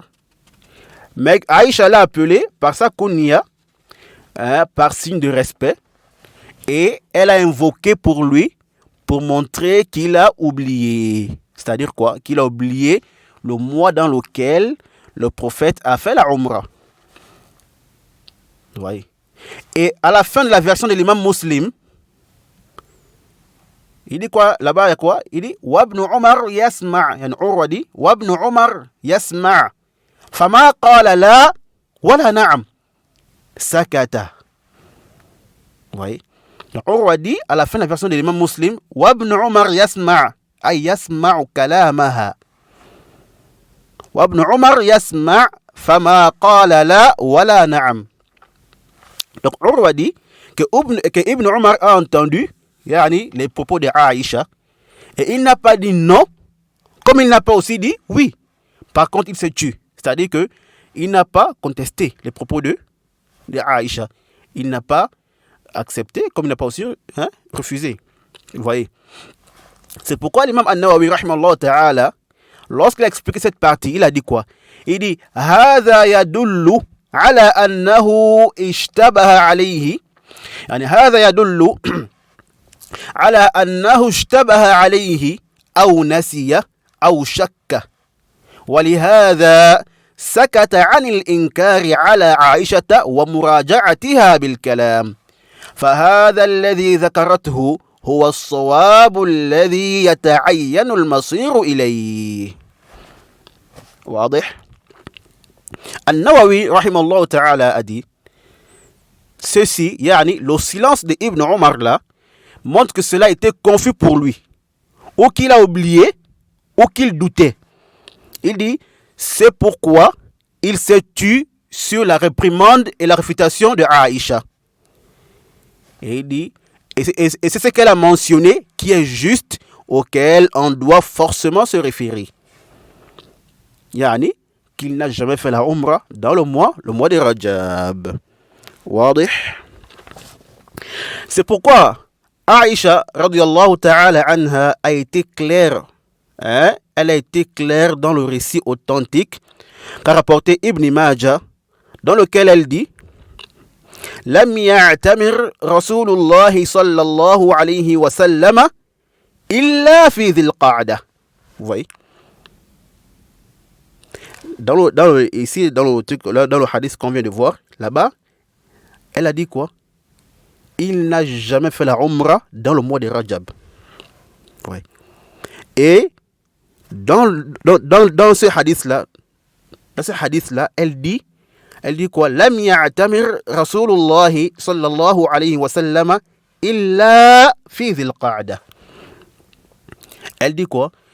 Que le prophète sallallahu alayhi wa sallam n'a jamais fait la Umrah que dans le mois de Dhul Qa'dah. C'est-à-dire que toutes ces Umrahs n'étaient que dans Dhul Qa'dah. Et c'est authentifié par Ibn Hajar et le Cheikh Al-Albani, rahimahullah ta'ala. Et ceci nous confirme que toutes les 4 Umrahs du prophète, ou que le prophète a fait de son vivant, il les a toutes faites en Dhul Qa'dah. C'est clair. Comme on a vu avec le athar de Anas ibn Abbas. Oui. Donc, le prophète sallallahu alayhi wa sallam n'a fait aucune Umrah en Rajab. Et n'a aussi incité personne à faire la Umrah de manière spéciale dans ce mois. Oui. Donc, à partir de là, on se rend compte que ce que font certaines personnes, ils spécialisent le mois de Rajab pour faire les Umrah. Vous voyez? Ou ils vont faire plusieurs Umrah dans le mois de Rajab. C'est-à-dire peut-être qu'ils peuvent faire la Umrah dans l'autre mois, une fois. Mais lorsque Rajab entre, vous allez voir, ils vont faire peut-être 10 Umrah, 5 Umrah, C'est-à-dire, en tout cas, ils vont multiplier les Umrah dans Rajab plus que les autres mois à cause de cette conception-là. Vous voyez? Alors, ceci est une innovation, sans doute. Vous voyez? La Umrah en soi, que cela soit clair, la Umrah en soi n'est pas une innovation. Vous voyez? Mais le fait de spécialiser un mois, un moment ou un endroit pour faire une adoration, alors que cela n'est pas venu dans la législation, est une bid'a. Wadih? C'est clair. Par contre, si la Umrah de quelqu'un a coïncidé en Rajab, sans que la personne n'ait cette mauvaise conception-là, il n'y a aucun problème. Voyez-vous? Comme par exemple la personne, le fait que par exemple la personne n'a pas la possibilité de faire la Umrah qu'en ce moment, dans Rajab. Ou que cela a juste coïncidé avec le mois de Rajab. Ou un truc du genre. Vous voyez? Donc, alors ici, il n'y a aucun problème. C'est clair? Vous voyez? Car comme on a dit, spécialiser un quelconque moment, spécialiser un quelconque moment, ou bien un endroit pour faire une adoration, il nous faut quoi? Des preuves de la législation. Wadih? Tayyib. On va terminer avec le mois de Rajab par la mention d'une autre bid'a qui est répandue dans ce mois. Naam. Rawa Za'idah ibn Abi Ruqad عن زياد النميري عن أنس رضي الله تعالى عنه قال كان رسول الله صلى الله عليه وسلم إذا دخل رجب قال اللهم بارك لنا في رجب وشعبان وبلغنا رمضان. إذا دخل رجب قال اللهم بارك لنا في رجب وشعبان وبلغنا رمضان. رواه أحمد والبزار وذكره الهيثمي في مجمع الزوائد. نعم. Za'idah ibn Abi Ruqad a rapporté d'après Ziyad al-Numayri, d'après Anas radiyallahu ta'ala anhuma, qui a dit: le prophète sallallahu alayhi wa sallam disait lorsque le mois de Rajab rentrait: ô Seigneur, bénis pour nous le mois de Rajab et le mois de Sha'ban et fais-nous parvenir Ramadan. Rapporté par Ahmad et Al-Bazzar, et Al-Haythami l'a mentionné dans le Majma'u Zawaid. Alors, ce hadith est un hadith da'if, bal munkar. Vous voyez, c'est un hadith faible et détestable. Car nous avons dans la chaîne de transmission, premièrement, Za'idah ibn Abi Ruqad, qui est un rapporteur munkar al-hadith. Ouais, ces rapportages sont détestables ou il est détestable dans le hadith. Non. Et l'imam al-Bukhari rahimahullah ta'ala a dit le concernant munkar al-hadith. Ces hadiths sont détestables. Ouais. Et An-Nasa'i a dit munkar al-hadith. Et Ibn Hibban, il a dit quoi? Il a dit yarwi al-manakira 'an al-mashahir la yuhtajju bi khabarihi wa la yuktab illa lil-i'tibar. Donc il dit, Ibn Hibban, il rapporte des choses détestables d'après les gens qui sont connus. Ces rapportages ne sont pas pris en considération. Et on écrit ces hadiths que pour le i'tibar. Inch'Allah, on va expliquer le i'tibar dans la parole qui suit. Non. Et Abu Hatim al-Razi, rahimahullah ta'ala, a dit: يحدث عن زياد النميري عن أنس أحاديث مرفوعة منكرة ولا ندري منه أو من زياد ولا أعلم روى عن غير زياد فكنا نعتبر بحديثه. Oui. Donc Abu Hatim dit quoi? Il rapporte de Ziyad al-Numayr. Il dit, ici il parle parlant de toujours Zaïda. Il dit, il rapporte de pardon. Excusez-moi. Donc ici, Abu Hatim il dit quoi? On va reprendre. Il dit Zaïda. Zaïda, il rapporte de Ziyad al-Numayri. Il rapporte de Ziyad al-Numayri, d'après Anas, des hadiths détestables attribués au prophète. Il dit, et nous ne savons pas si cela provient de lui ou de Ziyad. Et il dit, à ma connaissance, je ne connais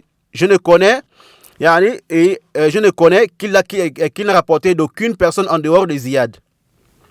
Il dit, à ma connaissance, il n'a rapporté d'aucune personne à part en dehors de Ziyad.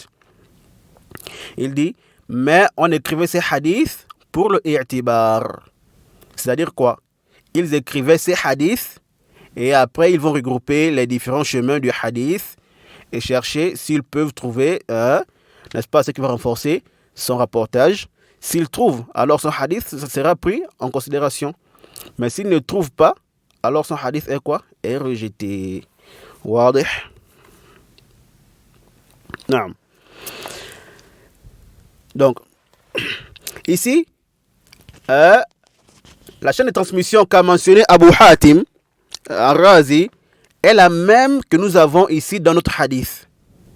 Yani, Zaïdatu ibn Abi Ruqad, d'après Ziyad al-Numayri, d'après Anas. Vous voyez? D'après le prophète, sallallahu alayhi wa sallam. Voyez-vous? Et comme Ibn Abi Hatim a dit quoi? Il rapporte, d'après le prophète, dans cette même chaîne de transmission, des hadiths détestables. Vous voyez? Ça c'était concernant Zaïda ibn Abi Ruqad. Maintenant, deuxièmement, Ziyad ibn Abdillah al-Numayri al-Basri. Lui, c'est un rapporteur daif. Il est faible. Naam. Ibn Adi, rahimahullah ta'ala, a dit Rawa an Ziyad al-Numayri. Là, il dit إذا روى عن زياد النميري ثقة فلا بأس بحديثه. Donc, il dit quoi? Il dit si quelqu'un de crédible rapporte d'après Ziyad al-Numayri, donc si quelqu'un de crédible rapporte de Ziyad, alors il n'y a pas de mal à prendre ces hadiths. Donc si on a un rapporteur qui est thiqa, c'est-à-dire qui est crédible, qui est fiable, qui rapporte d'après Ziyad, il dit alors il n'y a pas de mal à prendre son hadith. Mais or ici, celui qui rapporte de Ziyad, c'est qui? C'est Zaïda, qui lui n'est pas crédible. Vous voyez? Par contre, il est quoi? Il est même munkarul hadith. Vous voyez? Taïb. Et Ibn Hibban a dit concernant Ziyad al-Numayri, il dit munkarul hadith yarwi an Anas ashya'a la tushbihu hadith al-thiqat. يروي عن أنس أشياء لا تشبه حديث الثقات تركه ابن معين. Ibn Hibban dit il est détestable dans le hadith. Vous voyez? Il rapporte d'après Anas des choses qui ne ressemblent pas au hadith des gens crédibles. Et Ibn Ma'in l'a délaissé. Vous voyez? Alors, ici, on voit clairement que ces rapporteurs sont des rapporteurs faibles. Donc, la chaîne de transmission là, elle n'est pas authentique. Par conséquent, ceci est un hadith faible et détestable par rapport à tout ce qu'on a vu sur eux. Par rapport à tout ce qu'on a vu sur les rapporteurs de de ce hadith-là. Zaïda et son cheikh Ziyad. Voyez-vous. Et le cheikh Nasruddin al-Albani, rahimahullah ta'ala, a rendu ce hadith faible dans le Mishkat al-Masabih et aussi le Sahih wa Da'if al-Jami' al-Saghir wa Ziyadatihi. Naam. Et, طيب. Alors, après avoir vu les mérites de chaque mois sacré et aussi les innovations que certains gens font dans ces mois sacrés-là, ou encore les fausses conceptions que les gens ont, ou bien que certaines personnes ont, et qui sont répandues, comme on a vu tout au long du cours. Non. Après ça, quel est le meilleur mois parmi les mois sacrés? Ou quel est le mois le plus sacré parmi ces mois-là? Non. Mahallu khilaf. Les savants ont divergé ici, dans ce sujet-là, en 4 avis. Vous voyez? Et on ne va plus rentrer dans trop de détails, car on a déjà vu le mérite, ou bien les mérites de chaque mois. Voyez-vous? Donc, chacun s'est basé sur les mérites de ce mois pour pouvoir dire qu'un tel est plus meilleur que l'autre. Donc, ici, on va seulement mentionner quoi? Les 4 avis, et ensuite faire le tarjih de ce qui nous semble juste par rapport au adillah, par rapport aux preuves, incha'Allah ta'ala. Donc, le premier avis, c'est ceux qui ont dit que le meilleur mois sacré, c'est quoi? C'est Dhul Qa'da. Et ceci est l'avis de Sa'id ibn Jubayr et autres. Et le deuxième avis, c'est ceux qui ont dit, que le meilleur mois parmi les mois sacrés, c'est Dhul Hijjah. Et ceci est l'avis de Ka'ab. Et c'est ce qu'a choisi Al-Hafiz ibn Rajab, rahimahullah ta'ala. Et le troisième avis, c'est cela, ou bien c'est l'avis de ceux qui disent que Al-Muharram, ou que c'est Al-Muharram qui est le mois le plus sacré. Naam. Et ceci est l'avis de Al-Hassan al-Basri. Et c'est l'avis là qu'a choisi Al-Hafiz al-Nawawi, rahimahullah ta'ala. Quant au quatrième avis, c'est l'avis de ceux qui ont dit que c'est le mois de Rajab qui est le meilleur des mois sacrés. Et ceci est l'avis de certains Shafi'iyya. Et Al-Nawawi, parmi les Shafi'i, Al-Nawawi qui est Shafi'i, a rendu cet avis-là faible. Et Ibn Rajab a dit que c'est un avis rejeté. Mardoud. Vous voyez? Non. Donc voici les 4 avis de manière brève. Non. Maintenant, ici l'avis le plus faible, c'est ceux qui ont dit que le meilleur mois sacré, ou le meilleur des mois sacrés, c'est quoi? C'est Rajab. Et ça c'est clair. Non. Ensuite, Dhul Qa'da. Donc, ça sont les 2 avis les plus faibles. Donc, maintenant, les 2 avis solides, c'est quoi? C'est que le mois le plus sacré est Dhul Hijjah. Et pour d'autres, Al-Muharram. Wadih. Bien que je penche vers l'avis de ceux qui voient que le meilleur mois parmi les mois sacrés est, ou bien le mois le plus sacré est Dhul Hijjah. Naam. Et ceci pourquoi? Premièrement, à cause des mérites du mois de Dhul Hijjah qu'on a vu. Il y a ces mérites sur tout le reste du mois. Vous voyez? Et parmi ces mérites-là, on a le fait que cela soit le mois dans lequel s'accomplit le pèlerinage. Vous voyez? Qui est l'un des piliers de l'islam. Non. Aussi, les bonnes actions dans les 10 premiers jours de Dhul Hijjah sont meilleures et plus aimables pour Allah, ou bien plus aimables auprès d'Allah. Vous voyez? Et aussi, nous y trouvons le jour de Arafat. Vous voyez? Et aussi le jour de la fête de sacrifice. ainsi que le jour de Qarr, dans le jour qui suit, le jour de la fête de sacrifice. Vous voyez.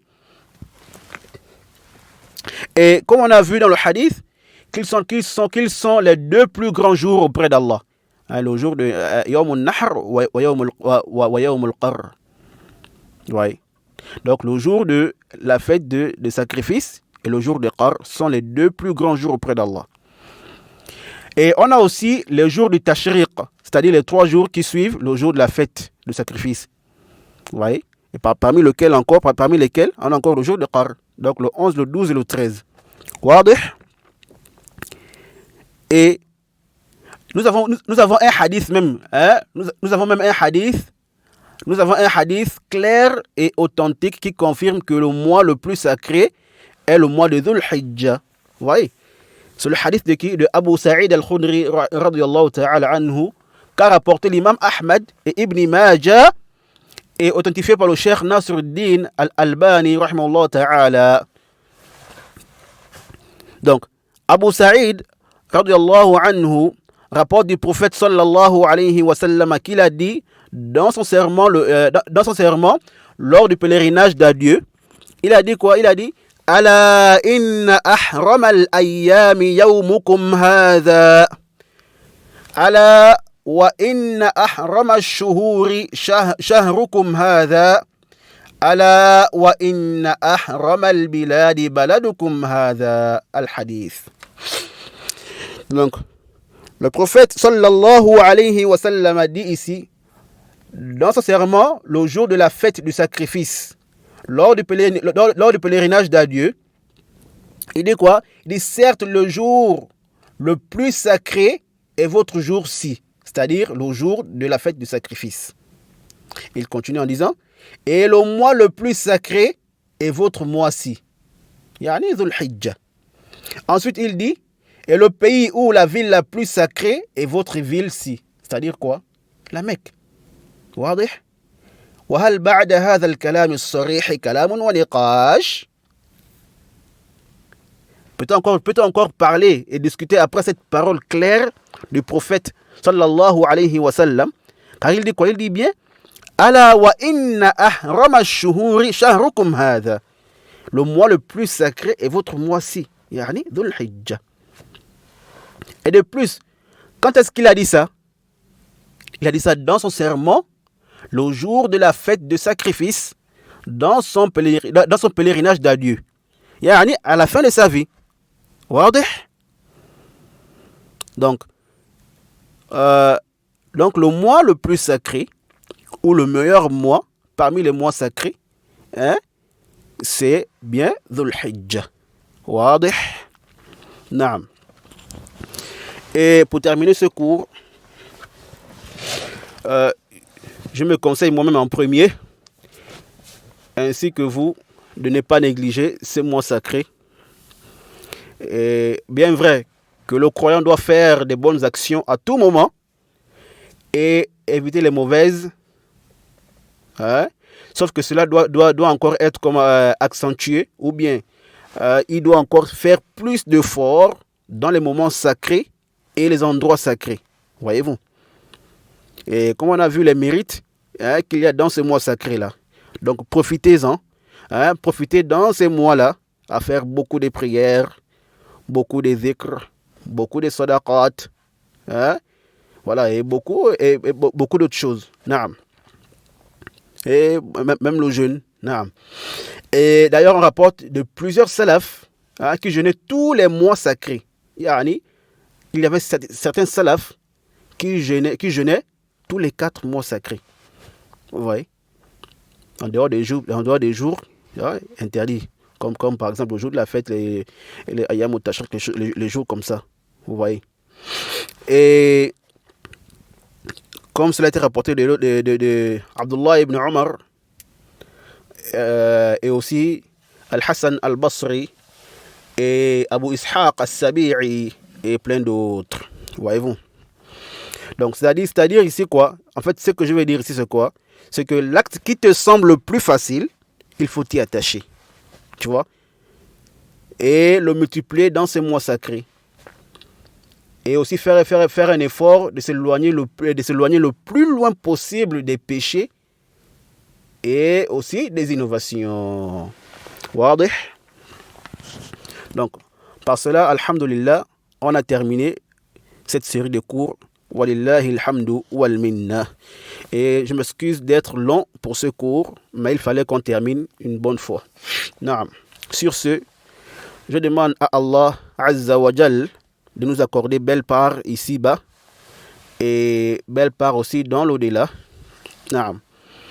Et qu'il nous facilite à faire des œuvres pieuses et de suivre le chemin des pieux prédécesseurs et qu'il nous maintienne sur cette voie jusqu'à ce que nous le rencontrions. Et je demande à Allah subhanahu wa ta'ala, n'est-ce pas, de nous éloigner des péchés et des innovations et de toute personne innovatrice. Et aussi de toute voie qui pourra nous conduire à l'innovation et l'égarement. Innahu waliyyu dhalika wal qadiru alayhi. وصلى الله وسلم وبارك وأنعم على نبينا محمد وعلى آله وأصحابه وأتباعهم بإحسان.